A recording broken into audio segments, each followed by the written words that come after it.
Hello, everybody. Average Gamer here, and welcome to a little episode. Let's talk about an alternative idea for faction warfare. So, for everyone who knows, faction warfare is the ability, or where you play 12v12 with 4 mechs.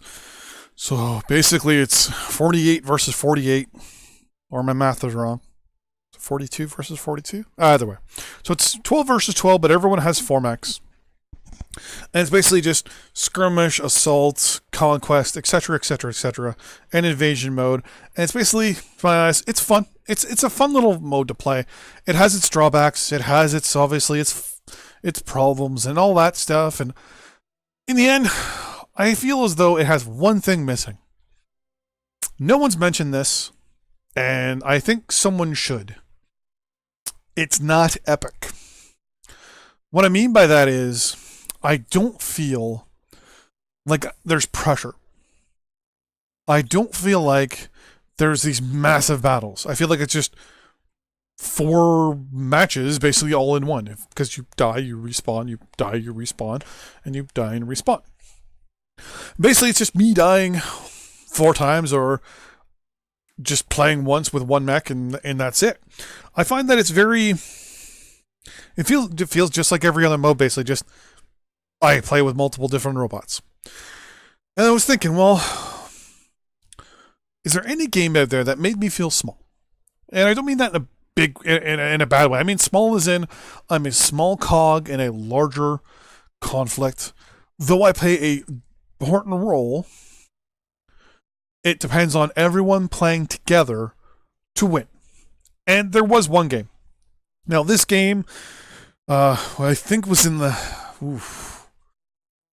early 2000s, maybe, before it got turned off. It was an online multiplayer game called World War II Online Blitzkrieg. I think it came out at another iteration later on. I think it was like World War II Online Battlefield Europe or something like that. Is how some people, I think that's how it might be now as a free-to-play online game, maybe. Basically what it is you play as either the Allies, England or France, and you play as the Germans. And basically you fight over the Low Countries, Belgium, Luxembourg, Northern France, and Southern Netherlands. And depending on how well you do, Southeast England. Basically just the Straits of Dover. Just that little area there. Now, theoretically, what would happen is, say for example, very first phase. Phase 1 of the map for the beginning of the month. The Germans attack, obviously, the Low Countries. The Allies control the majority of the map. You have your spawn points. You pick your spawn point. Boom, you start off with whatever it is. Tank, infantry, engineer, medic, aircraft, ship, you name it. Boom, there you go. And the Germans would slowly, possibly, if you're on their team, hopefully, move west further, until they captured all the Low Countries, leaving only England. The Germans win that month. It starts again. But this time, since the Germans won, the Allies would actually start in England only, would have to actually invade the Low Countries, do a massive amphibious or paradrop landing, would have to land and then push back the Germans. So they would technically be the attackers. And I was thinking, that really actually reminds me of MechWarrior Online a lot. So if we do both phases at the exact same moment, where one is attacking, one is defending, but it's all kind of mixed up now. It's all higgledy-piggledy. Meaning that right now, if the clans were to win this phase, which I think they're going to, they take 4 planets and keep the 4 that they're defending. Which, to me, doesn't make any sense. Because you wouldn't keep all 4 if you play, right? I mean, yeah, you probably won the majority of your matches, but maybe you lost one of the 3. Maybe you only captured 2 out of the 4. That got me thinking, what if we could do this, stop this whole format, 8 planet kerfuffle, and just change it to 2 10-hour playthroughs. No more multiple, I think it's like 3 times 8 right now or something like that, or 3 times 730. What if we had 2 10-hour gameplays, or 10-hour phases, where in phase 1, Everyone votes on what planet to attack in the inner sphere and what planet to defend on the inner sphere. Same with the clans, which one to attack and which one to defend. Each one gets a number, a specific amount. The AI will decide which ones on the border are going to be fought over. And then we fight over them in each 10-hour block. So in the first 10 hours, whoever had the most amount of votes, the actual higher population gets to go first. So say the clan mechs, clan pilots all voted more. Say there was 10,000, probably not, but 10,000 clan pilots that voted versus 9,000 inner sphere pilots that voted. So the clan would get to do their attack phase first. So they picked a planet, and we would fight over the planet they picked first. Then at the end of the whole thing, if they win that match, they get to take the planet once the second phase is over. The second phase would be obviously the inner sphere, attacking the planet they wanted to attack. So now, we're only fighting over 2 planets, meaning, theoretically, we only need 2 maps per day. Now, here's the thing. What they could do is make six maps and 6 maps only. Make them massive. And I'll get to that in a second, what I mean by massive. And that way, everyone just fights over those 2 maps, or those 6 maps. And they're basically based off of just biomes. Hot planet, cold planet, temperate planet, planet with no atmosphere, lava planet, asteroid, hellscape, like planet that's been completely wiped out. It's still there, but it's pretty shit, like a toxic planet. Well, that's 7 right there, or 8. Maybe we'll just say 7. You make these 7 maps, and that's all people do. Now, here's the best part. You can drop into a match and pull right out when you're done. If you die, you're done, or you can just exit out, and your mech goes away. Or your mech gets taken over by basically the AI, and it goes and does whatever. Here's the best part. 1 mech at a time, no more drop decks. You just pick the mech you want to play, and you play it. If you want to run an Atlas, run an Atlas. If you want to run a Locust, run a Locust. You run an Urban mech, run an Urban mech. No big deal. Now, here's the catch, though. You can't just constantly run Atlases. You can't just constantly run Urban mechs. What happens is, if your mech gets destroyed, that mech is timed out for that 8-hour period, just for faction warfare. And what will happen is MechWarrior Online will set it up so that you can pick 10 mechs. 2 lights, 2 mediums, 2 heavies, 2 assaults. Or even just give you a generic, here's a generic weight class, or here's a generic weight amount for an entire 8 mechs, or even 12 mechs. Pick them out. Or just be like, here's the deal. Here's the mechs you can pick out, because this is the current planet that's being fought over, or whatever. There'll be some sort of regulation, not so that people don't just run, Atlases all the time, or whatever, but it also won't handicap people that don't have that many mechs. So there'll be a limited number. Now, here's the awesome part. On these maps will be capture points, forward operating bases, supply depots, air bases, forward artillery bases, UAV locations, towns, villages, fortifications, all sorts of stuff. But everything gives you just that little bit of bonus at the very end and during. For example, if you, as a team, capture a supply base, the mechs that are in that location, while it's active, get their ammo back. If you capture a forward operating base with a mech bay that does repairs, well, guess what? As long as you're not missing an arm or a leg, because it will not give you those back, but it will repair, it will repair legs, but it won't give you your arm back. But it'll repair everything else to 100%. So you'll still be 100%. You'll just be missing an arm. What else? UAV bases and things like that. What'll happen for these things is that Lance commanders, and the overall army commander will take precedence. Meaning that a Lance commander can pop off UAVs on a cooldown because you guys captured a UAV base. There'll be multiple ones spread around. So just one Lance won't have it. Though, having one Lance as a scout Lance now is really good, right? Having 4 locusts, with airstrikes, UAVs, and, the commander having the UAV, captured the UAV base, you're good to go, right? But you guys also captured the airbase and the forward operating artillery base. So now all the pilots have UAVs themselves and the consumables for artillery. But now you also capture the base, so the Lance Leader not only has those himself, but then also has the other ones on cooldowns. Bonuses, right? And what happens is this battle is fought over 10 hours. And these are going to be massive maps with multiple different capture points. So if you wanted to play for like 2 or 3 hours, you can drop and get right into the fight. Which is where we get into our first major thing. Spawn points, alternative spawn points. The ability to jump forward in a match. You die fighting over we'll say a forward operating base, a defensive base, at the northern part of a map somewhere.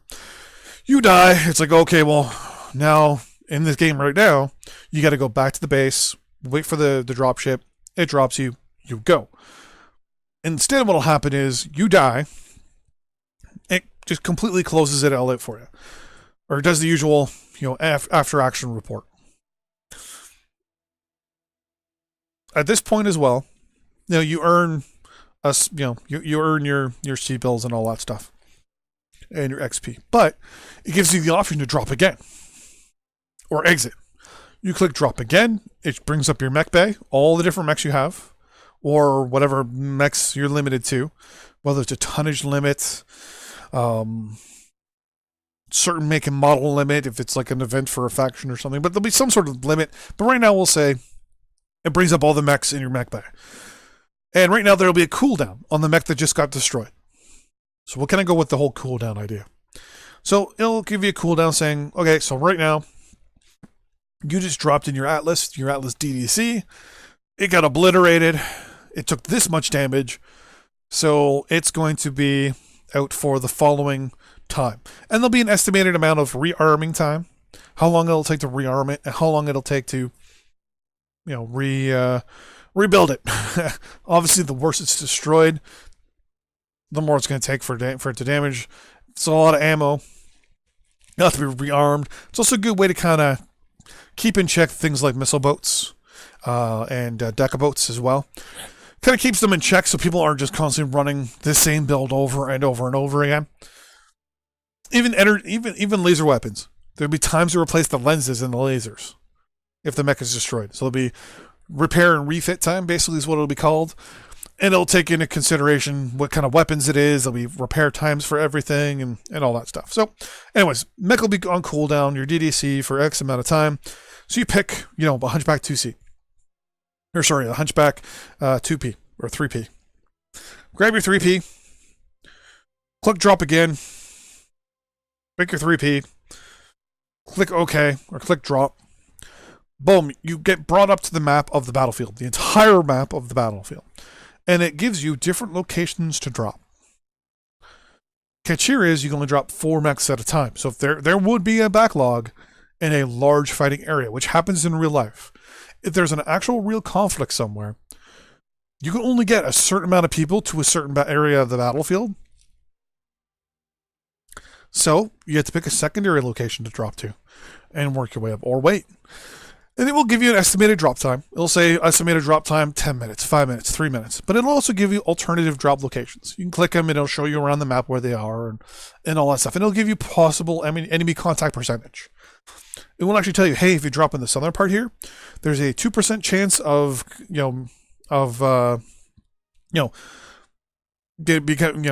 enemy contact, but there's a 0 drop time.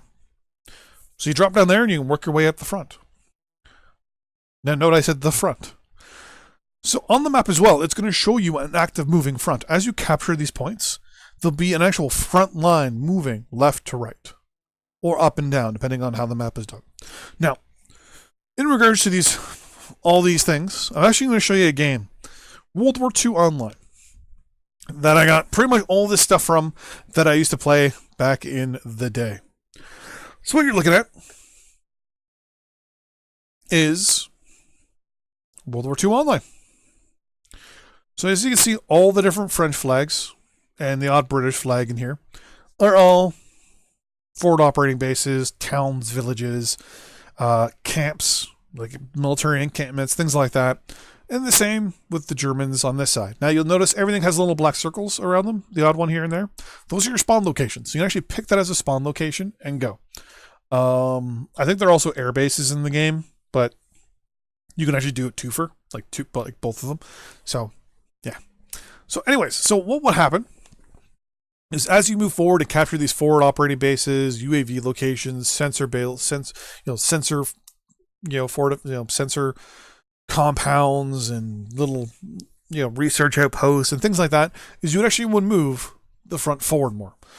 Now, whether we'd have this many capture points or less, I don't know. But the way to watch them basically would be on the map, right? It would show you, it would show a little yellow circle showing that it's actually being currently captured or capped by the other team. So that would tell you, okay, we're going to attack here, we're going to attack there. Also, as you can see here, there's little red arrows on this version, a little zoomed in more. What you theoretically can do as a Lance commander, or even a, we'll call him a drop commander, someone in charge of 12 guys, they can actually issue orders to everyone that's under their command. They'll go by your actual faction rank. So faction rank has a purpose. And everyone under your faction rank, or 12 players that are under your faction rank, will all get the notification showing these arrows saying, hey, we're attacking here. Hey, we're attacking here. Also get the defend orders. Defend this location. Attack this location. And that'll give people more of a thing, right? Because if I see on a map, it's telling me, hey, attack here. Okay, good to go. Now this also brings up people with, well, rank 20. They've maxed out their rank. What are they going to do? Well, now they have a purpose. Yeah, okay, you did your grind to those faction points. Good for you. Now you actually have a purpose. Now, once you get to that level 20, your rewards, your faction rewards, are associated with what the people underneath you get. So, the guys underneath you, the faction points they get, and the rewards they get with those faction points actually reflect on you. You will get, say, out of the 12 or 11 guys underneath you, if, say, under the 11 guys underneath you, 2 of them happen to rank up after your mission, whatever rank up they got to, you get a random reward from whatever they're getting. So yeah, it's kind of one of these things where it's like you want higher ranked players, but it's going to randomly throw them in. So you can't really pick those players. If you're in a Lance, it will just throw them in. If you're pugging, if you're in a group of 12, obviously you can then control it. But it's a good way of getting everyone playing, right? If everyone is, say, rank 20 in a group of 12, it will actually break up that group of 12 and assign underneath them lower ranked players. So they actually have to command. The higher the rank you are, you actually will be in charge of players below you. If I drop in faction warfare with the Baron, HR Puff and stuff, Steve, and myself, I would be in charge. I'm almost rank 10, I think. Al's rank 4, and the other guys are ranked 1 and 2. So I would be in charge of our lanes. I would be the one with all the abilities. I'd also be the one telling everyone, hey, this is where our lance is being told to go. Because they would also get the orders from the drop commander. We're attacking here. We're attacking there. And they would follow. Now, here's the thing. To get players to actually do that stuff, kind of like what they're told, you get bonuses. So if an entire lance joins in a battle for, we'll say, a forward operating base. If an entire lance of a group of a whole solid drop of 12 is in a fight, it's just a regular amount of a round of rewards. If 2 lances are involved in a fight from the same drop group, well, let's say drop deck from the same drop, that's a ×2 multiplier. If you get a third group of 4, another lance, if it's the same lance from the same drop of the same group of 12, there's a ×3 multiplier to everything you're getting. C-bills, money, XP, you name it, ×3. So that'll get everyone to fight properly and together. Now, yeah, ×3 may not be that much, but when you also go incorporate it into things like, if it's an actual planet that's properly, like an actual location that's being fought over, because the overall commander, say the level 20 general, said, hey, we're attacking this city, like this forward operating base now, and 2 drop commanders say, we're good to go, and all 24 guys go, then all of a sudden it's like, well, okay, well, it's a ×3 for each of the lances. But then because there's another group of 12, that'll bump it up to ×10. So you get rewards, right? It's something like, that can be modified and changed and all that stuff. But overall, I think it'd be a great idea. And this will bring in the epicness. Could you imagine 100 mechs fighting over a forward operating base? 50 on one side, 50 on another. Over just one little operating base. But why? Because that base has artillery. And you need that artillery to bust up the fortifications that you can capture. There'll be lots of artillery spots surrounded through the map, and all sorts of stuff will be spread around and all that stuff. So there are multiple different artillery locations to capture, UAV, airstrips, you name it, but still. Massive battles on one map. After 10 hours, it ends. Whoever technically has won the most, has the most capture points at the very end of the entire battle, wins that planet. Now, if you're attacking the planet, you automatically start with the disadvantage of you only get your main base and your first line of forward operating bases. Now, here's the thing. Both teams cannot lose their first level of forward operating bases or their actual main base. Obviously, for spawn camping purposes, there'll be an undestroyable UAV above the main base. On top of that, there'll be, I think they're called cantaloupe, or not cantaloupe launchers. Trying to remember the name of the missile launcher. Basically, it just fires a shit ton of LRMs. It's like I think it's an LRM 80. I think it's cantaloupe launcher. Either way, it's just basically a built-in missile launcher, and there's multiple of them around spawn, and they just let loose if someone comes within range. And you cannot shoot them down with AMS. These missiles are indestructible.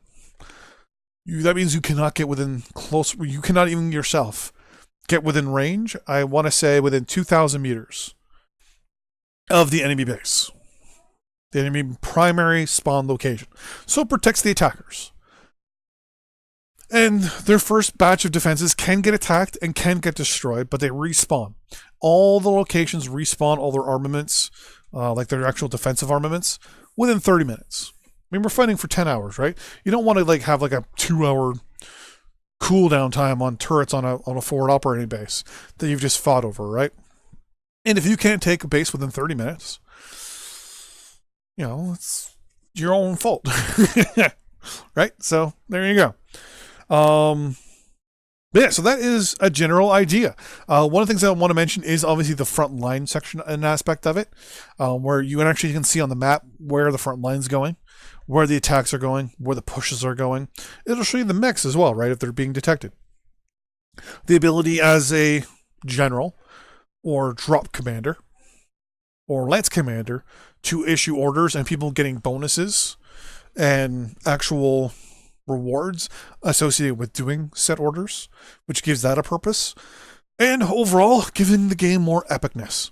After 10 hours, like I said before, if, say, the clans attack and take the planet, they take more than 51%, or more than, we'll say more than 51% of the capture points, they win.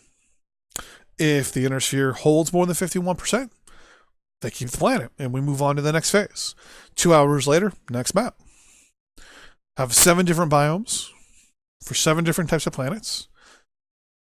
And there you go. Thanks for watching. See you guys next time. See you on the battlefield. Bye-bye.